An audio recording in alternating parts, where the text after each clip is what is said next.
Get him away from my entrance before the guests start recording this." The rain came down so hard it blurred the gold letters above the hotel doors, turning the entire Chicago skyline into streaks of gray and silver. Thunder rolled across Lake Michigan while luxury SUVs lined the curb beneath the glowing canopy of the Halston Grand Hotel, one of the most exclusive properties in the country. Bellmen rushed beneath umbrellas. Valets jogged through puddles. Guests in designer coats stepped carefully across the polished stone entrance, while soft jazz drifted from the lobby every time the doors opened. And standing alone at the edge of the curb was a tall black man in a dark wool coat, soaked nearly black from the storm. Water dripped from the sleeves onto his hands as he adjusted the strap of an old leather bag over his shoulder. His shoes were wet. His collar was folded from the wind. But nothing about him looked weak. His posture stayed calm, controlled, like a man who had spent his entire life learning how to stand perfectly still while people judged him before hearing his voice. Daniel Whitmore noticed him immediately through the lobby glass. The general manager straightened his tie and narrowed his eyes. "No," he muttered under his breath. "Absolutely not tonight." The annual investor gala was beginning upstairs in less than an hour. Politicians, athletes, celebrities, and executives from across the country were arriving one by one. The marble floors gleamed under crystal chandeliers. Every flower arrangement had been replaced that afternoon. Every employee had been warned that appearance tonight meant everything. Daniel stepped toward the entrance as two security guards moved closer to the man outside. "Sir," one guard said carefully, "you can't stand here." The man looked at him calmly. Rain slid down the side of his face. "I'm checking in." Daniel walked forward before the guard could answer. "No reservation," he said sharply, looking the man up and down. "No access." The man's eyes moved toward Daniel's name tag, then toward the lobby behind him. Families laughed near the fireplace inside. A pianist played softly near the bar. Warm light spilled across the marble like another world waiting only a few feet away. "I believe there's been a mistake," the man said quietly. His voice was deep, steady, educated. But Daniel had already made his decision the second he saw him standing in the rain. "Sir, guests are arriving," Daniel replied. "You're blocking the entrance." A young valet nearby hesitated. He could tell this wasn't right. The man didn't smell like alcohol. He wasn't aggressive. He wasn't asking for money. He simply stood there holding himself with the kind of confidence most wealthy men carried naturally. But nobody spoke up, because Daniel Whitmore controlled this building like a king. "Move him," Daniel ordered. One of the guards gently touched the man's arm and guided him backward beyond the covered entrance. Rain immediately soaked him again. Several guests turned to stare. One woman pulled out her phone. Another guest shook his head awkwardly before hurrying inside. The man never raised his voice, never argued. He simply looked back at the hotel for a long moment as water streamed from his coat onto the sidewalk. Then his eyes lifted slowly toward the gold sign above the doors. The Halston Grand. His hotel. His name was Malcolm Pierce. And not a single person standing beneath that warm golden light realized they had just thrown the owner of the entire hotel chain into the storm. Ava Reynolds kept staring at the security monitor long after the man disappeared into the rain. She was supposed to be preparing welcome packets for the investor gala upstairs, but her hands had stopped moving nearly 5 minutes earlier. Something about the way he carried himself would not leave her mind. Most people who got turned away from luxury hotels reacted immediately. They argued. They cursed. They demanded attention. But that man had done none of those things. He had simply looked at the building like he knew every inch of it. Ava glanced toward the front entrance again as thunder shook the glass walls of the lobby. Guests continued pouring inside beneath umbrellas while the scent of expensive perfume and polished marble filled the air. The Halston Grand looked perfect tonight. That was Daniel Whitmore's obsession. Perfect lighting. Perfect guests. Perfect image. "Ava." Daniel's voice snapped through the lobby sharply. "The penthouse welcome package. Now." "Yes, sir." She hurried toward the front desk, carrying a black leather folder embossed with the hotel crest in gold. Inside were handwritten welcome cards, event passes, and a private dinner invitation prepared for the mystery guest Daniel had spent all week stressing about. Nobody knew exactly who the guest was, only that the corporate office in New York had ordered extraordinary treatment. Fresh orchids had been flown in from California that morning. A 12-year-old bottle of Macallan sat unopened in the penthouse suite. Even the executive chef had rewritten the dessert menu personally. Daniel took the folder from her hands and checked it carefully. "Everything must be flawless tonight," he said without looking up. "This guest is important enough to change careers." Ava nodded quietly, but her eyes drifted back toward the rain outside. She could still see the shape of the man standing across the street beneath a flickering bus stop light. Soaked. Alone. Watching the hotel. Daniel followed her gaze and sighed impatiently. "Forget about him," he said. "People like that look for sympathy. The second you give it to them, they never leave." Ava swallowed hard. People like that. The words sat heavily in her chest. Before she could answer, the front desk phone rang. Daniel grabbed it immediately. "Halston Grand, this is Daniel Whitmore." His entire posture changed. Suddenly polished. Respectful. "Yes, absolutely. We are fully prepared for Mr. Pierce's arrival." Ava looked up instantly. Pierce. The name hit her like cold water. She had seen it before. On employee newsletters. On framed articles in the executive hallway upstairs. Malcolm Pierce. Founder and owner of Pierce Luxury Group. Daniel smiled confidently into the phone. "No, sir. He has not checked in yet. We are monitoring arrivals personally." Ava slowly turned her eyes back toward the rain outside. The man was gone now. Only puddles reflected the city lights along the empty sidewalk. Her stomach tightened. "Sir," she said carefully after Daniel hung up, "what does Mr. Pierce look like?" Daniel barely glanced at her. "I have no idea. Corporate executives all look the same eventually." He adjusted his cufflinks and smirked toward the lobby entrance. "But trust me, when someone important walks through those doors, you know it immediately." Upstairs, crystal chandeliers glowed across the ballroom, while investors laughed over champagne. Downstairs, Ava felt something sinking deep in her chest. Because for the first time all night, she was beginning to fear that the most important man in the entire building had already arrived and been thrown back into the storm. By 8:30 that night, the storm outside had grown even worse. Rain hammered against the 30-foot glass windows of the lobby, while flashes of lightning lit up the Chicago skyline, like camera flashes at a red carpet event. Inside the Halston Grand, everything sparkled with expensive perfection. Servers moved through the ballroom, carrying silver trays of champagne. A jazz quartet played softly near the staircase. Wealthy investors laughed beneath crystal chandeliers, while photographers captured every polished smile. Daniel Whitmore stood in the center of it all, feeling proud of himself. This was his masterpiece. His hotel. His reputation. At least that was how he saw it. "Keep the press near the ballroom entrance," he instructed one employee. "And no delays with the penthouse elevator tonight." Ava stood behind the front desk pretending to organize reservation folders, but her thoughts were somewhere else entirely. She kept replaying the scene from earlier over and over in her head. The rain. The silence. The way the man had looked up at the hotel sign before walking away. Her stomach still felt uneasy. Then the front doors opened again. Cold wind rushed through the lobby as several guests stepped inside, shaking water from their coats. And behind them, Ava saw him.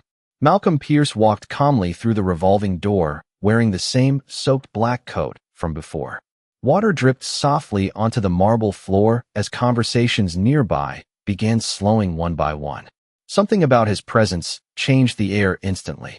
He looked exhausted from the storm, but his posture remained steady, controlled, like a man completely comfortable walking into rooms where he belonged.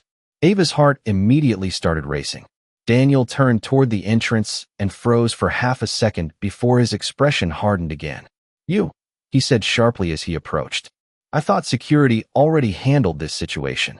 Several nearby guests turned to watch. Malcolm ignored the tension around him and stepped toward the front desk instead. "I would like to check into my suite now," he said calmly. Ava opened her mouth to speak, but Daniel cut in immediately. "Sir, you do not have a reservation here." Malcolm slowly reached into his coat pocket and removed a black metal card. Not plastic. Metal. Heavy enough that Ava heard it hit the marble counter with a sharp click. The card carried only a name. Malcolm Pierce. Her breath caught instantly. Daniel glanced down at it, but barely reacted. "Anyone can copy a name onto a card," he said coldly. Security. Two guards approached again, though far less confidently this time. Malcolm looked directly at Daniel. "You should be careful assuming who belongs in your hotel." Daniel smiled tightly. I know exactly who belongs here. The sentence hung in the air like poison. Ava felt heat rush into her face. Nearby guests exchanged uncomfortable looks, but nobody interrupted. Because this was how power worked in places like this. People protected status before truth. Malcolm remained completely calm. He slid the card back into his pocket slowly. Interesting, he said quietly. Daniel crossed his arms. Sir, if you continue disrupting guests, I will have to ask you to leave permanently. For the first time all night, Malcolm smiled slightly. Not with anger. Not with fear. With disappointment. Deep disappointment. Then his eyes moved past Daniel toward the grand staircase leading to the investor gala upstairs. Soft golden light spilled down across the marble steps while executives laughed somewhere above them. Malcolm looked back at Daniel one final time. Tell me something, he said quietly. Has your guest of honor arrived yet? Daniel frowned. That is none of your business. Malcolm gave a small nod like he had just confirmed something important to himself. Then he turned and walked toward the elevators. Stop him, Daniel snapped immediately. But before security could move, one of the elevator doors opened upstairs, and 4 members of the Pierce Luxury Group executive board stepped out into the lobby. The entire lobby seemed to stop breathing at once. 4 executives in dark tailored suits stepped out from the private elevator with expressions that immediately shifted the atmosphere inside the Halston Grand. These were not ordinary corporate employees. Everyone in the building recognized them. Pierce Luxury Group senior board members rarely appeared in public together unless something extremely important was happening. Conversations near the bar faded. Servers slowed their steps. Even the jazz music upstairs suddenly felt distant. Daniel Whitmore straightened his jacket quickly and forced a polished smile onto his face. Good evening, he said confidently as he stepped forward. Welcome to the gala. We are honored to have you here tonight. But the executives barely looked at him. Their eyes moved past Daniel instantly toward Malcolm Pierce, standing quietly near the elevators with rainwater still dripping from the edge of his coat. Ava watched one of the board members, an older woman named Cynthia Graves, visibly freeze for half a second before speaking. Mr. Pierce, she said carefully, we have been trying to reach you for over an hour. Silence crashed across the lobby like thunder. Daniel's smile disappeared slowly. Mr. Pierce, he repeated weakly. Malcolm looked at Cynthia calmly. My phone did not survive the weather outside. Another executive glanced toward the soaked coat Malcolm still wore and frowned deeply. Sir, he asked quietly, were you outside this entire time? Nobody answered immediately. Ava felt her pulse hammering in her ears. Daniel's face had started losing color. For the first time that night, uncertainty appeared in his eyes. Malcolm finally turned toward him. Your general manager believed I was damaging the image of the hotel. Cynthia's expression hardened instantly. Is that true? She asked sharply. Daniel let out a nervous laugh far too quickly. There has clearly been some misunderstanding here. He looked back at Malcolm desperately. Sir, had I known who you were, Malcolm interrupted him softly. That is exactly the problem. The sentence landed harder than shouting ever could. Several guests nearby lowered their eyes awkwardly. One investor quietly stepped away from the scene entirely. Daniel swallowed hard and attempted to recover control. Mr. Pierce, please allow me to personally escort you to the penthouse suite. Everything has been prepared for your arrival. Malcolm looked around the lobby slowly. At the marble floors, the gold lighting, the expensive art hanging on the walls he personally selected years ago. Then his eyes settled briefly on Ava behind the front desk. She looked horrified, guilty, afraid. But Malcolm noticed something else too. Compassion. She had been the only person in the room who looked uncomfortable while he was being humiliated. No, Malcolm said quietly. I think I would prefer to see the hotel exactly as your staff sees it tonight. Daniel's breathing became shallow. Sir, perhaps this is not the right setting for a discussion like this. Malcolm gave a faint smile that never reached his eyes. Interesting. Because your staff seemed perfectly comfortable making assumptions about me in front of an audience. Nobody moved. Nobody spoke. Rain continued striking the giant windows behind them while lightning flashed over the city skyline. The luxury hotel suddenly felt colder than the storm outside. Then Malcolm slowly removed his wet coat and handed it to one of the stunned bellmen nearby. Underneath, he wore a perfectly tailored charcoal suit that instantly changed how everyone in the room saw him. Same man, same face, same voice. Yet now the entire lobby looked at him differently. and Malcolm Pierce noticed every single reaction. Daniel Whitmore spent the next 20 minutes trying to repair a situation that was already collapsing around him. He walked beside Malcolm Pierce through the lobby, speaking in the overly careful tone people used when panic sat behind every word.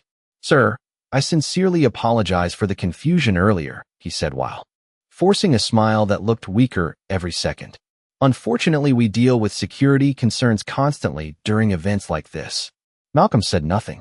He simply walked through the hotel slowly, observing everything. The polished marble floors, the nervous employees, the guests pretending not to stare. His silence unsettled Daniel more than anger would have, because there was no clear way to defend himself against calm disappointment. Upstairs in the ballroom, the investor gala continued with strained energy. Word had already spread quietly among the executives. Phones buzzed beneath dinner tables. Whispered conversations traveled from corner to corner faster than the jazz music drifting through the room. Ava watched staff members exchanging anxious looks behind the service stations. Nobody knew exactly what would happen next. They only knew something had changed permanently the moment Malcolm Pierce stepped back inside that hotel. Malcolm entered the ballroom at last with the executive board following behind him. Every conversation stopped instantly. Investors straightened in their chairs. Cameras lowered. Even the musicians slowly faded into silence. Malcolm looked around the room carefully. Years earlier, he had designed the ballroom himself after his mother once told him that luxury should make people feel welcomed, not intimidated. Tonight, standing beneath the crystal chandeliers he personally approved, he could still feel the rain soaking through the edges of his cuffs. Cynthia Graves stepped toward the microphone nervously. "Ladies and gentlemen," she began carefully, "we are honored tonight to welcome the founder and chairman of Pierce Luxury Group, Mr. Malcolm Pierce." Applause filled the room immediately, loud and polished and artificial. Malcolm noticed how many people suddenly smiled at him now. The same guests who looked away earlier downstairs were now eager to shake his hand. The same employees who avoided eye contact now stood straighter when he passed. Daniel joined the applause too, though his hands trembled slightly. Malcolm accepted none of it emotionally. He simply stepped onto the stage with the same quiet composure he had carried in the rain outside. "Thank you," he said softly once the room became silent again. His voice carried naturally across the ballroom without effort. "I was originally planning to speak tonight about growth, expansion, and the future of luxury hospitality." He paused briefly. "But after my experience this evening, I believe there is something more important we need to discuss first." The room became completely still. Daniel lowered his eyes. Malcolm looked across the audience calmly. A hotel reveals its true values long before a guest reaches the suite. Nobody moved. It happens at the front entrance, at the reception desk. In the first 5 seconds, someone is judged before they ever speak. Several executives shifted uncomfortably in their seats. Malcolm continued quietly. "Tonight, I arrived at one of my own properties during a storm. Not one employee asked whether I needed help. Not one manager asked my name before deciding I did not belong here." Daniel's breathing became visibly shallow near the back of the ballroom. Malcolm did not raise his voice once. That made every word hit harder. "The most expensive thing inside this building is not the art. It is not the marble. It is not the penthouse upstairs." His eyes slowly moved toward Daniel. "It is dignity. And once a hotel loses that, everything else becomes decoration." Silence swallowed the ballroom completely. Somewhere outside, thunder rolled over the city again. Malcolm stepped away from the microphone slowly while hundreds of wealthy guests sat frozen in uncomfortable reflection. And standing near the service entrance with tears gathering in her eyes, Ava realized this was no longer simply about one terrible night. Malcolm Pierce was exposing something much deeper hidden inside the walls of that hotel. The gala ended nearly an hour earlier than planned. Investors left quietly in clusters beneath the dimmed chandeliers, while staff members cleared untouched champagne glasses from white linen tables. Nobody laughed anymore. Nobody posed for photographs. A heavy silence settled across the Halston Grand like the storm clouds still hanging over Chicago outside. Daniel Whitmore remained inside his office on the executive floor, staring at the city skyline through the windows with both hands clasped tightly behind his back. His phone had not stopped vibrating for almost 30 minutes. Corporate executives, public relations advisors, regional managers, Everyone wanted answers, but Daniel kept telling himself the same thing over and over. It was one misunderstanding, one unfortunate mistake, nothing more. A soft knock interrupted his thoughts. "Come in," he answered sharply. Ava stepped into the office, carefully holding a silver tablet against her chest. "Mr. Pierce is requesting employee incident reports from the past 18 months, she said quietly. Daniel turned around immediately. "What reports?" "Guest complaints. Security removals. Front desk escalations." Daniel's jaw tightened. "Who authorized that?" Ava hesitated. "Mr. Pierce personally." Daniel walked toward his desk slowly and poured himself a glass of water with unsteady hands. "Of course he did."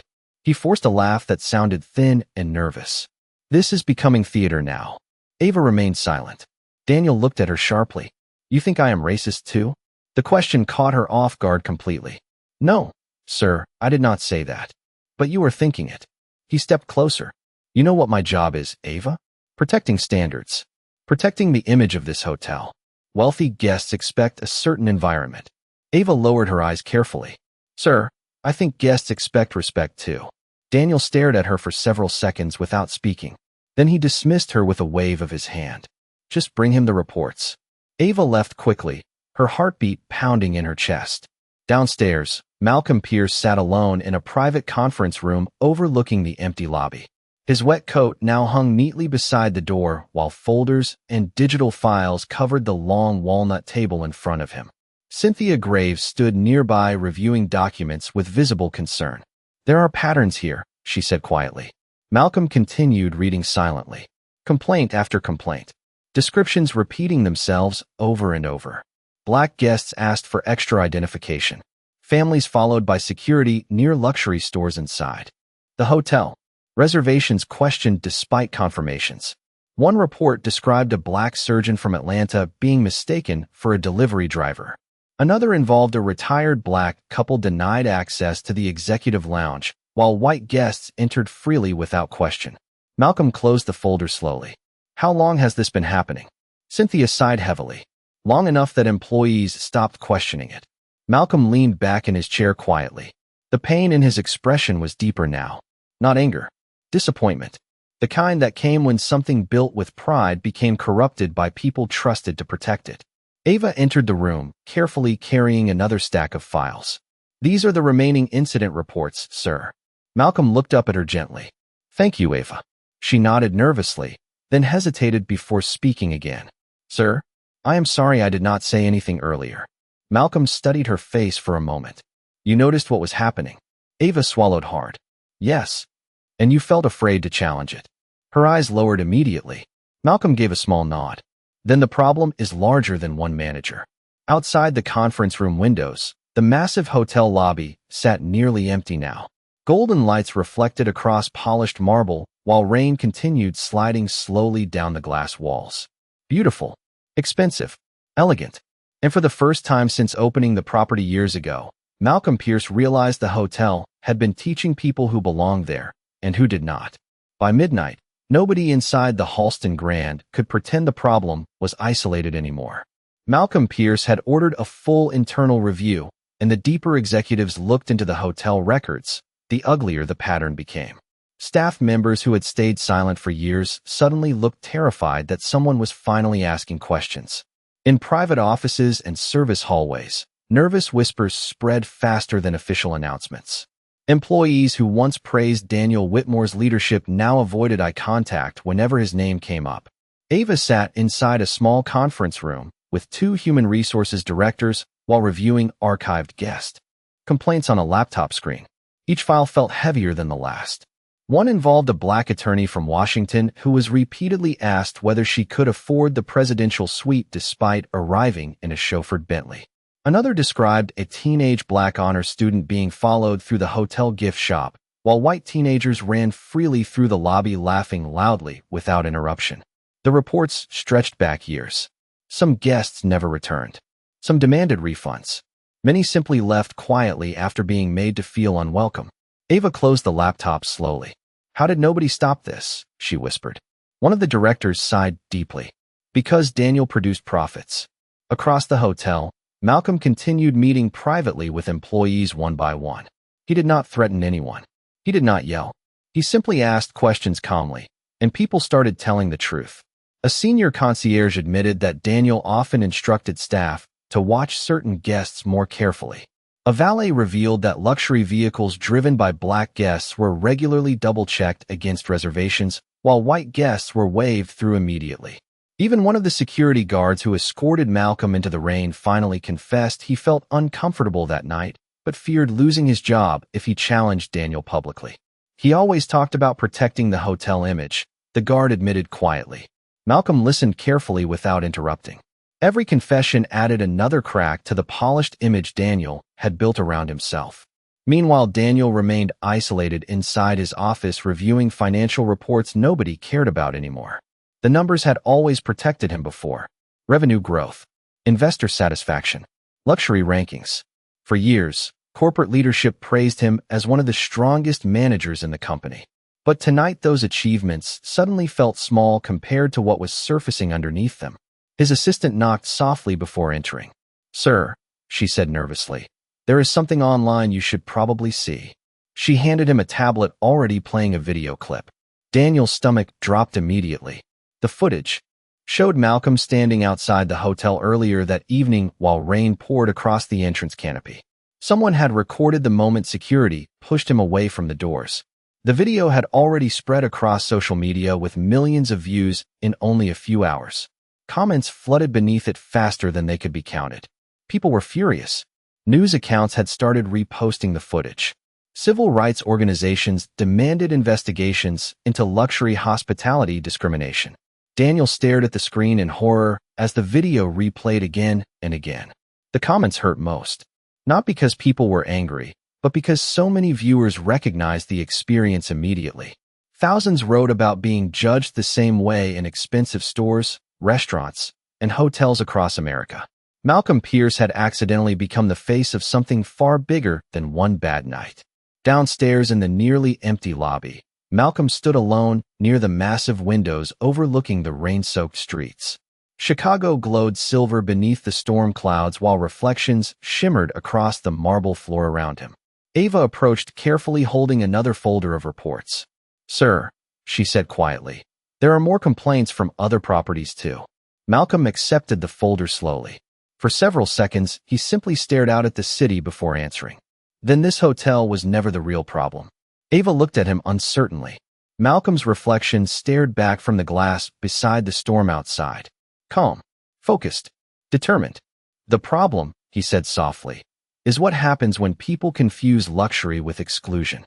At 7 o'clock the next morning, every department manager inside the Halston Grand received the same message. Mandatory executive meeting. Main lobby. Attendance required.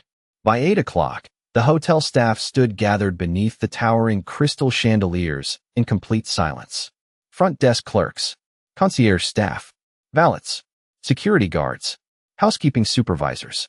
Everyone looked exhausted after the longest night the hotel had experienced in years. Outside, the storm had finally passed, leaving the streets of downtown Chicago shining beneath pale morning light. But inside the hotel, the tension remained heavy enough to feel in the air. Daniel Whitmore stood near the center of the lobby with a carefully controlled expression, though the dark circles under his eyes revealed he had barely slept. He still wore an expensive navy suit perfectly pressed, as if professionalism alone could save him. But for the first time since becoming general manager, nobody seemed to look at him with confidence anymore. Malcolm Pierce entered the lobby quietly with Cynthia Graves and 2 board members beside him. Conversations immediately died. Several employees lowered their eyes in shame. Malcolm looked around the room slowly. Some faces appeared frightened, others guilty. A few looked relieved that someone was finally confronting what many had silently witnessed for years. Malcolm stepped forward calmly. "I built my first hotel at 32 years old," he began softly. "Not because I cared about luxury, because I cared about dignity." The lobby remained perfectly silent except for the distant hum of traffic outside. "When my mother traveled for work decades ago, there were places she could afford but still did not feel welcome entering." His voice stayed steady. "She taught me something I never forgot. A beautiful building means nothing if people inside decide who deserves respect before hearing their name." Several employees wiped their eyes quietly. Daniel stared forward without moving. Malcolm continued. Last night, I arrived at this hotel during a storm. I was wet, tired, dressed simply, and before I spoke more than 2 sentences, assumptions were already made about me. His eyes shifted toward the entrance doors where it had happened. Not because of my behavior, not because I threatened anyone, but because someone decided I did not match the image this hotel wanted standing beneath its lights. Daniel finally stepped forward carefully. Mr. Pierce, I have already apologized for the misunderstanding. Malcolm turned toward him slowly. A misunderstanding happens once. His voice remained calm. Patterns happen by choice. Nobody in the lobby breathed. Malcolm held up one of the incident reports gathered. Overnight, these complaints span years. Guests humiliated. Families profiled. Customers judged before they even reached the front desk. Daniel's face tightened. I was protecting standards. Malcolm nodded once. Yes, that is what makes this dangerous. The words landed heavily across the room. Because you convinced yourself exclusion was professionalism. Daniel looked around desperately at the staff, as if searching for support that no longer existed. But nobody spoke. Nobody defended him. Malcolm took one slow step closer. Luxury is not about making powerful people comfortable, he said quietly. It is about making every guest feel human the moment they walk through the door. Complete silence followed. Then Malcolm looked directly at Daniel Whitmore. Effective immediately, you are removed as general manager of the Halston Grand. Several employees closed their eyes in shock despite expecting it. Daniel stood frozen. Years of authority vanished in one sentence. Malcolm did not insult him further. Did not humiliate him publicly the way he himself had been humiliated the night before. That difference mattered. Daniel swallowed hard. After everything I built here, he asked quietly. Malcolm's expression never changed. You built revenue, he replied softly. But somewhere along the way, you stopped building trust. Security did not drag Daniel away. Nobody shouted. He simply stood there beneath the same golden lights he once controlled, finally understanding that the hotel had never truly belonged to him at all. 3 months later, the atmosphere inside the Halston Grand felt completely different. The marble floors still gleamed beneath crystal chandeliers. The grand piano still played softly near the lobby bar every evening. The flower arrangements remained flawless. But something far more important had changed.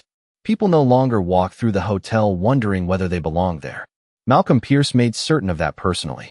New training programs had been introduced across every property in the Pierce Luxury Group. Not scripted public relations seminars designed to protect company image, but real conversations about dignity, bias, and respect. Managers were evaluated not only by revenue reports anymore, but by guest experience records and employee trust surveys.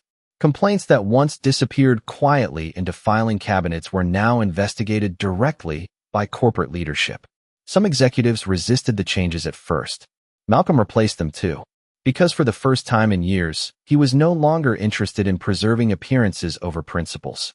One rainy afternoon in early spring, Ava Reynolds stood behind the front desk reviewing guest arrivals, while sunlight reflected softly across the massive lobby windows. Her promotion had surprised almost everyone except Malcolm. She was now director of guest experience for the property, one of the youngest people in company history to hold the position. But Malcolm had seen something valuable in her the night everything changed. Not perfection, courage. The courage to feel uncomfortable when silence would have been easier. Ava noticed a nervous young employee adjusting his tie nearby before greeting incoming guests. Relax, she told him gently with a smile. People remember kindness longer than perfection. The young man nodded gratefully. Across the lobby, a framed statement now hung near the entrance beneath the hotel crest. Guests stopped to read it often. It carried only one sentence beneath Malcolm Pierce's signature. Luxury begins with dignity. The words had already spread online after the incident months earlier. Interviews, news coverage, public discussions. Millions of people watched the original video from that stormy night. But what stayed with them most was not the humiliation itself. It was Malcolm's response afterward. Calm, controlled, unshaken. He never screamed, never insulted anyone publicly. He simply refused to allow prejudice to define the standard of his company. And people respected him even more because of it. Late that evening, rain began falling lightly over Chicago again.